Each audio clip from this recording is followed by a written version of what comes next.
저 음악이 나오면 이렇게 고개가 까딱까딱 됩니다. 까딱까딱. 신나죠? 아주 신나는 탐험의 시간입니다.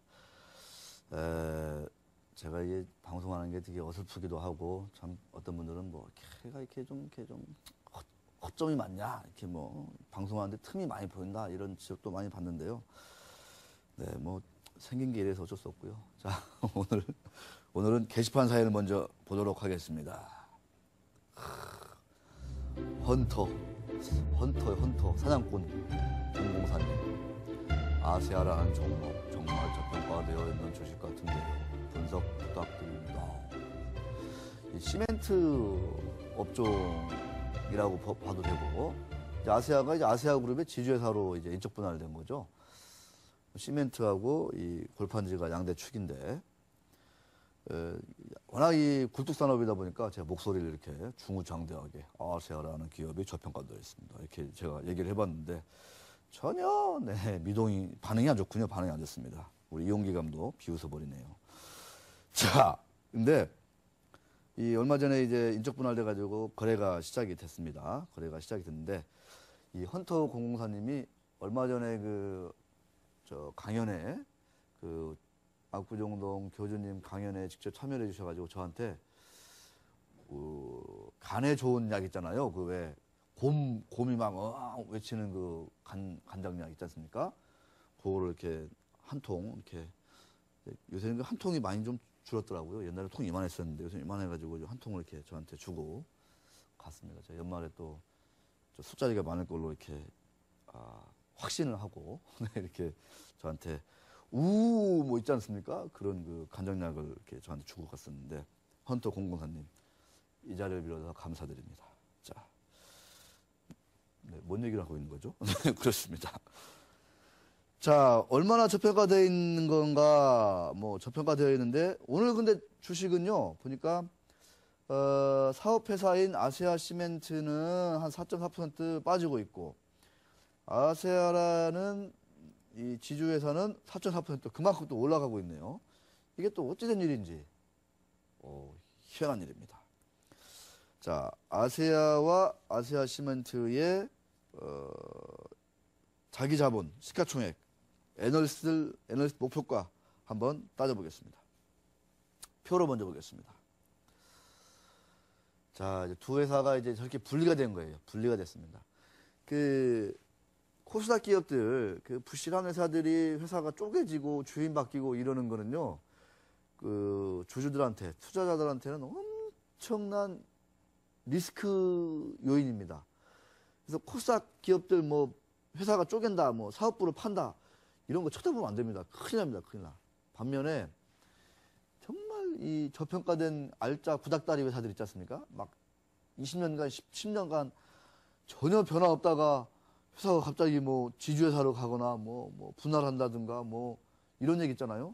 잘 보셔야 됩니다. 기회가 생겨요, 기회가 생겨요. 대대로 그랬습니다, 대대로. 자, 원래 자기 자본을 쪼개니까 아세아가 지주회사인 아세아가 2,100억 원 잘 있죠? 네, 이렇게 친절하게 시멘트가 5천억. 시가총액을 봤더니 이게 이제 지난주 목요일 종가인가 아마 그게 업데이트 안 된 것 같습니다. 시가총액이 1,700억, 2,600, 2,700억 이렇게 달라지고 있습니다 지금. 오늘 또 올랐으니까 이게 이제 한 거의 2천억 이제 되는 거고, 이게 한 500억대로 줄어드는 거고, 이렇게 되는 거겠죠. 자, PBR을 보면 이쪽이 더 지금 저평가가 확실히 더 돼 있습니다. 지금 한 0.5. 여기는 이제 거의 이제 한 0.89 이렇게 되는 것 같습니다. 이 주가가 지금 아세아가 13만 원인데, 애널리스트 목표가가 23만 원.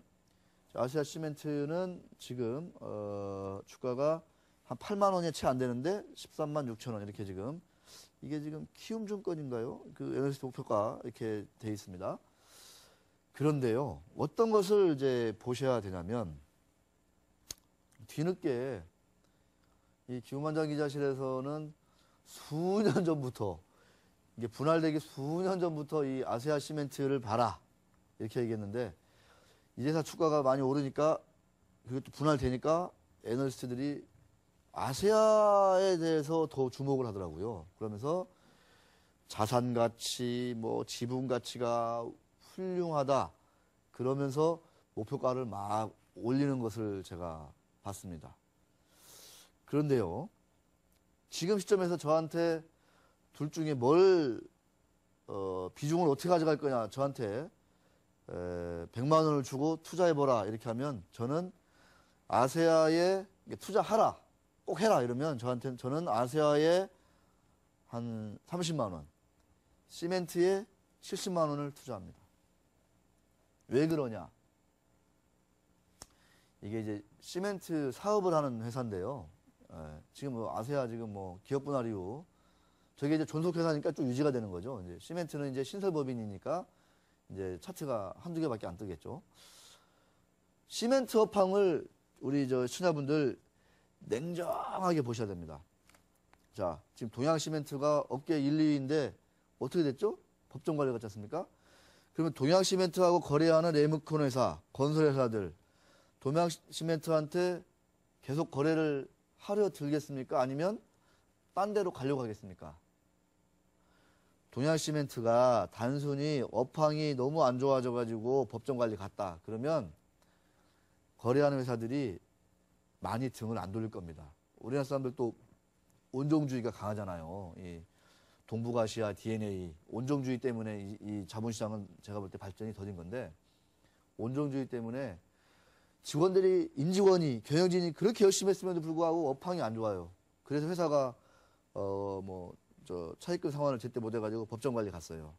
워크아웃 들어갔어요. 그러면 인정상 계속 도와줍니다. 그런데 지금 동양그룹은요, 오너들, 경영진들이 문제가 있다고 지금 계속 지금 사실이 드러나고 있잖아요. 동양시멘트에 거래하던 네미콘 회사들, 이런 회사들이 딴 데를 많이 알아보고 있다고 하더라고요. 이런 얘기는 제가 동양그룹 임직원들이 들을까봐 크게 얘기 못 하겠습니다. 딴 데 알아보고 있다고 하더라고요. 이게 지금 업계 관계자가 저한테 해준 얘기예요. 그러니까 부도덕한 경영을 했다, 이렇게 지금 찍힌 거죠. 그러니까 이 바이어들이 딴 데 알아보고 있다, 딴 데 알아보고 있다. 다는 아니겠지만 일부가요. 자, 그뿐입니까? 지금 한일시멘트, 아세아시멘트 빼면요, 지금 다른 시멘트 회사들, 뭐 현대시멘트, 그다음에 라파즈 한라, 뭐 그다음에 또 큰 거 어디 있죠? 네, 이런 그 시멘트 회사들 지금 성신양이네. 그다음에 일본에서 이렇게 오늘 월요일이라 제가 좀 컨디션이 좀 덜 좋은 것 같습니다만, 회사들 지금 영업이익은 나지만 적자가 나요. 순이익이. 영업이익도 안 나는 회사도 있고. 왜냐하면 시멘트 회사들이 부채가 많아요. 그러니까 시멘트 가격이 앞으로 떨어질까요, 오를까요? 계속 그런 그 적자가 나는 회사들이 시멘트 가격을 올리려고 그냥 바둥바둥 하고 있어요. 지금 안간힘을 쓰고 있습니다. 그러면 한일시멘트, 아세아시멘트 부채 부담이 별로 없어요. 이런 회사들은 영업이익도 나고 단기 순이익도 납니다. 그런데 시멘트 가격이 막 딴 데서 올리려고 해요. 그럼 이런 회사들은 가만히 조용히 이렇게 눈치만 봐요. 이렇게 오르나 안 오르나, 오르나 안 오르나, 이것만 보고 있습니다. 이런 상황입니다. 이런 상황. 정말 운이 좋은 거죠. 기회가 좋은 겁니다. 이런 회사들. 아마 제가 그래서 아시아시멘트 쪽에 한번 연락을 해봤어요. 3분기 실적이 어떠냐 이렇게 물어봤어요. 그랬더니 3분기는 원래 비수기예요. 3분기 7, 8, 9 제일 뜨거울 때 아닙니까? 그 뜨거울 때 얼마나 그 콘크리트 많이 버무리겠어요. 비수기예요. 올해 또 막 푹푹 찌는 날씨가 오래됐잖아요. 비수기입니다. 자, 그럼에도 불구하고 실적이 2분기와 유사하다. 이렇게 얘기를 해줍니다. 2분기와 유사하다. 영업이익이. 특히 뭐 아시아시멘트는 뭐 저 경주에 있는 그 워터풀 요거 있어가지고 또 특히나 더 그런 측면이 있겠지만, 네. 상황이 그런 상황이에요. 그런데 지금 아세아가 훅 뛰고 시멘트가 확 떨어졌잖아요. 근데 나중에 공시된 내용입니다. 어떤 일이 나냐면은 시멘트를 가지고 있는 아세아 그룹의 오너들이 나중에 지주회사인 아세아의 지분으로 바꿔 탈 것을 준비하고 있습니다. 예정돼 있어요, 이게. 왜냐하면 지주회사가 사업회사를 지배하면 되는 거니까 사업회사 지분은 많이 필요 없거든요. 그러면 어떻게 되겠어요? 내가 오너다 그러면 이주식을 이주식하고 바꿔야 되는데 당연히 이주식이 비싸지는 거를 바라지 않겠습니까, 오너가? 좀 와 닿나요, 이게? 네. 이런 것도 같이 알고 투자를 하셔야 된다. 이런 말씀입니다. 자, 나머지 시간에는 자, 고 PBR, 고퍼 투자의 위험성을 보여주는 표로 한번 보겠습니다. 이게 사실은 제가 참 이제 지금도 고민이고 투자가 어렵다는 걸 보여드리는 겁니다. 이게 오늘 이제 뜨거운 주식들인데 요새 뭐 엔터, 게임 뭐 이런 회사들인데 완전히 필요 없는 뭐 게임 중독은 나쁜 거지만 게임 산업 자체는 뭐 수출도 많이 해야 되고 뭐 여러 가지 또 의미가 있다고 하잖아요. 근데 투자 입장에서는 PER이 높고 PBR이 막 높고 이래버리면 무슨 이슈가 툭 불거지면 주가가 변동성이 매우 커져가지고 투자하시는 분들이 안전하게 장기적으로 투자를 하기가 매우 어렵다는 거를 우리 CJ ENM과 게임빌들이 보여주는 겁니다. ENM은 PBR은 워낙 대여섯 개 회사를 이제 붙여놓은 거기 때문에 순자산은 뭐 PBR은 부담이 되지 않아요. 하지만 이익이 그렇게 많이 안 나요. 이익이 PBR이 엄청 높은 거죠, 사실은. 게임빌은 PBR도 아주 높았었고 지금 엄청 빠졌음에도 불구하고 지금 2배가 넘는 거 아니겠습니까? PER도 여전히 높아요, 여전히. 이렇게 많이 빠졌음에도 불구하고. 제 기준으로는 그래요, 제 기준으로. 탐험 유익했는지 모르겠습니다. 헌터공사님 간절히 고맙습니다. 여기서 마치겠습니다.